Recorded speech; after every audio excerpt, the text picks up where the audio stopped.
All right, guys, we may be looking at a verifiable war crime.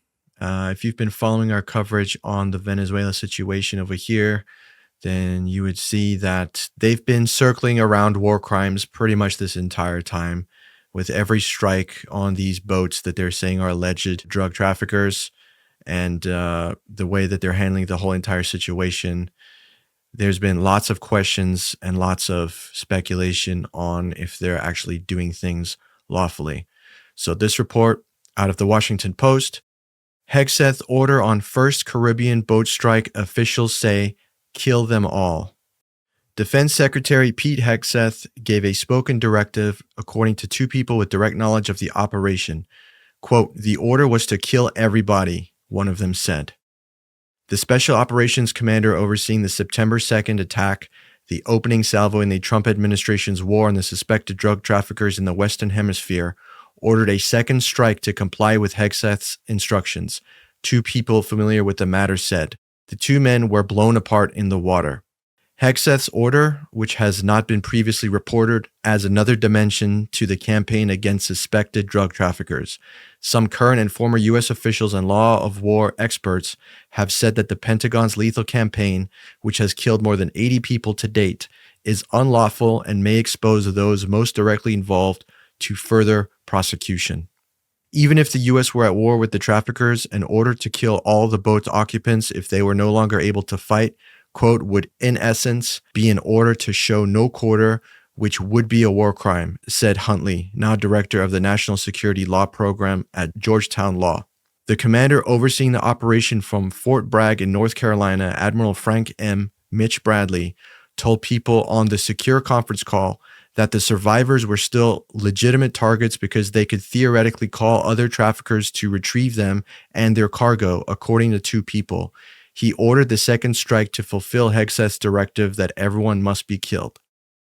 To which I ask, why wouldn't you want to track down the further connections and links to this whole drug operation? Why wouldn't you want to see where they're taking the drugs to, first of all, which you wouldn't be able to if you just blow them to smithereens? And second of all, why wouldn't you want to track to see where they get in contact with survivors and who is coming to rescue them? Wouldn't that give you more intel and more information on this drug operation? This argument makes absolutely zero sense to me.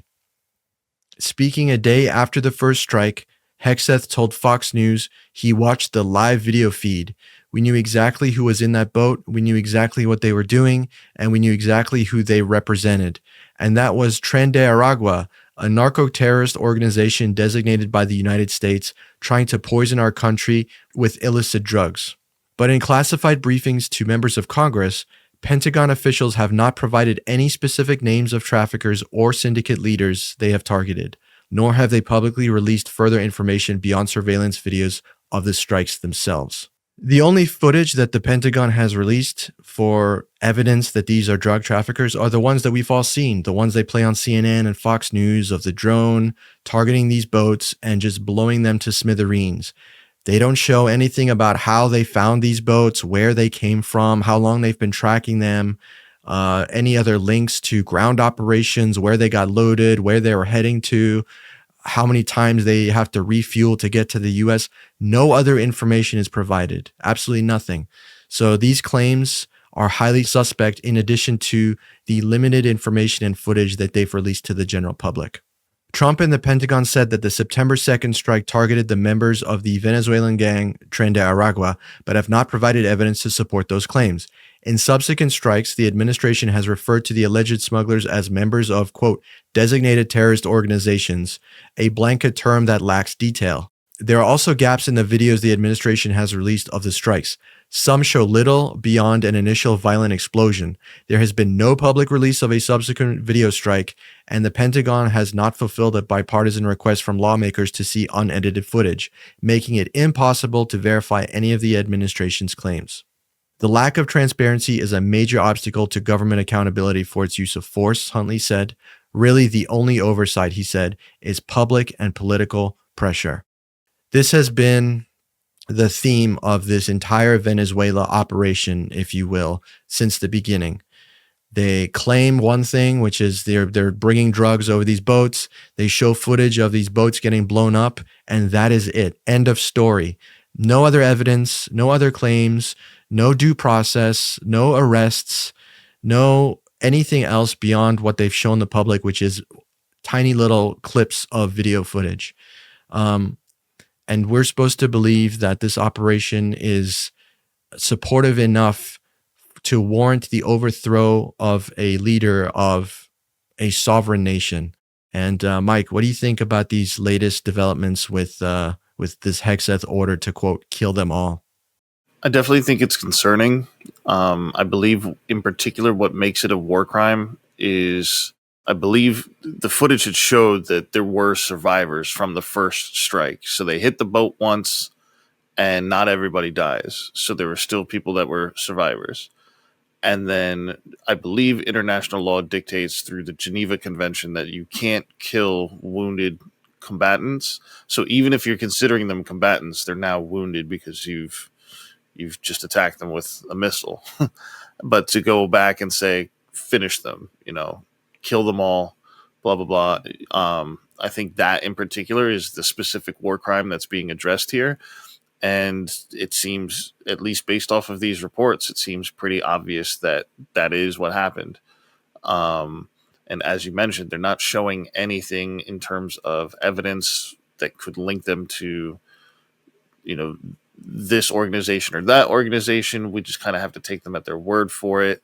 And all of this is a massive concern to me because, we know a few months ago that Hegseth made these special rules, not only for journalists at the Pentagon, but also for Pentagon officials and how they interact with journalists, that basically make it impossible for the press to be free around our military anymore. So now we have to take them exclusively at their word for it. They're not showing anything, and there's no real way for things to be investigated or anything like that independently. We essentially have to wait for like a whistleblower to come out, and we know this administration is extremely hostile towards whistleblowers. So it'll be interesting to see where things go. I'm sure, I get the feeling there's going to be more illegal strikes like this.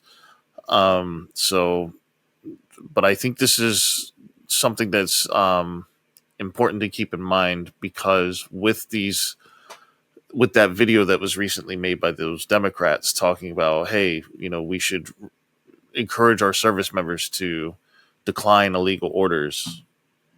This is exactly what they were warning about. And it's so ironic that the administration is coming after the Democrats for espousing that message, just as evidence is coming out that this administration is actually giving illegal orders, like within just a few days of each other. It's quite insane.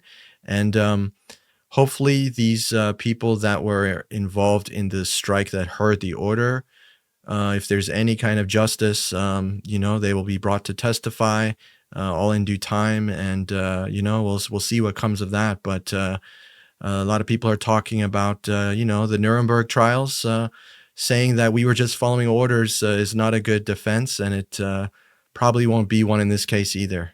So we'll have to see how this all unfolds. Just a quick update on the Venezuela situation as well.